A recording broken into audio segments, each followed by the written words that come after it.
নমস্কাৰ বন্ধুসকল, মই স্বাগতম জনাইছোঁ মোৰ নতুন এটি ভিডিঅ'লৈ আৰু আপোনালোকে চাইছে মোৰ ইউটিউব চেনেল বিডি আছাম ষ্টৰীটো। বন্ধুসকল, আজি মই আপোনালোকৰ কাৰণে খুবেই ধুনীয়া এটা ষ্টৰী লৈ আহিছোঁ আৰু ষ্টৰীটো শুনি আপোনালোকে কেনেকুৱা পায় প্লিজ মোক কমেণ্ট বক্সত কমেণ্ট কৰি জনাব। আৰু এনেকুৱা নতুন নতুন ষ্টৰী পাই থাকিলে প্লিজ চেনেলটো ছাবস্ক্ৰাইব কৰি দিব, কাষত থকা বেল আইকনটো অলটো প্ৰেছ কৰি দিব, যেতিয়া নেকি মই এনেকুৱা ধুনীয়া লাভ ষ্টৰী দিম আপোনালোকে শুনিবলৈ পাব। ঠিক আছে বন্ধুসকল, আহকচোন আমি আজিৰ ষ্টৰীটো আৰম্ভ কৰোঁ।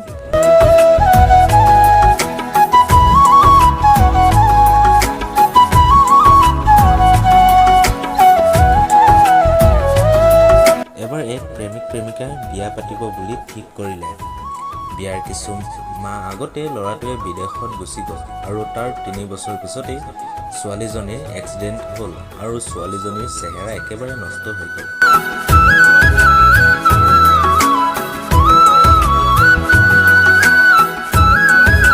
আৰু তাৰ পিছত ছোৱালীজনীয়ে ল'ৰাটোক ফোন মাৰি ক'লে যে মই তোমাক বিয়া পাতিব নোৱাৰোঁ।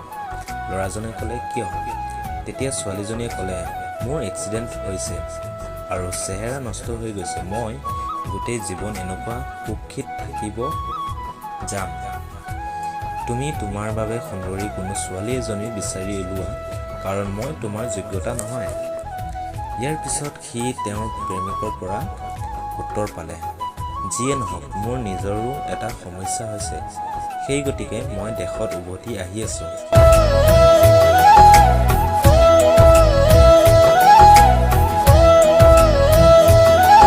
তেতিয়া ছোৱালীজনীয়ে ক'লে তোমাৰ কি সমস্যা হৈছে? তাৰপিছত ল'ৰাজনে ক'লে মোৰ চকুৰ সমস্যা হৈছে, মই অন্ধ হৈ থাকিম। ইয়াৰ পিছতো যদি তুমি মোক গ্ৰহণ কৰিব পাৰা তেনেহ'লে মই তোমাকেই বিয়া পাতিম। এনেকুৱাকৈ তেওঁলোকে বিয়া পাতি আৰু ভাল পোৱা বুজাবুজি আনন্দত 20 বছৰ পাৰ কৰি দিলে।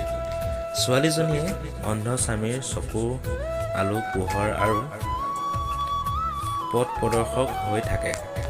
ইয়াৰ পিছত এদিন ছোৱালীজনীয়ে মৃত্যুৰ শয্যাত গুচি যায়, কিন্তু তেওঁ মন বেয়া কৰি পেলায় যে সি তেওঁৰ প্ৰিয়তমক আৰু অন্ধ অৱস্থাত পেলাই থৈ যাব।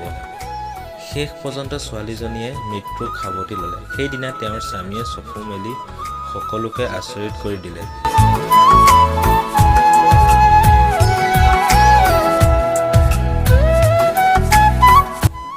ল'ৰাজনে ক'লে মই অন্ধ নাছিলোঁ, মই ধেমালি কৰিছিলোঁ যে মই অন্ধ, কাৰণ সি যাতে তেওঁৰ অসুন্দৰ চেহেৰাৰ বাবে কেতিয়াও নিজকে সৰু বুলি নাভাবে। কাৰণ মোৰ ভালপোৱা তেওঁৰ চেহেৰাৰ প্ৰতি নাছিল, মোৰ ভালপোৱা আছিল তেওঁৰ মনৰ প্ৰতি। এইটোৱেই সত্যকাৰী ভালপোৱা আৰু সত্যৰ প্ৰেম ভালপোৱা এনেকুৱাই হয়।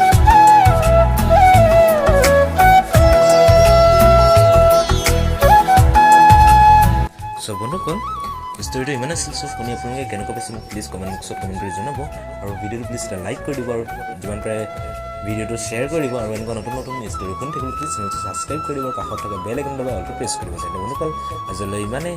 Thank U.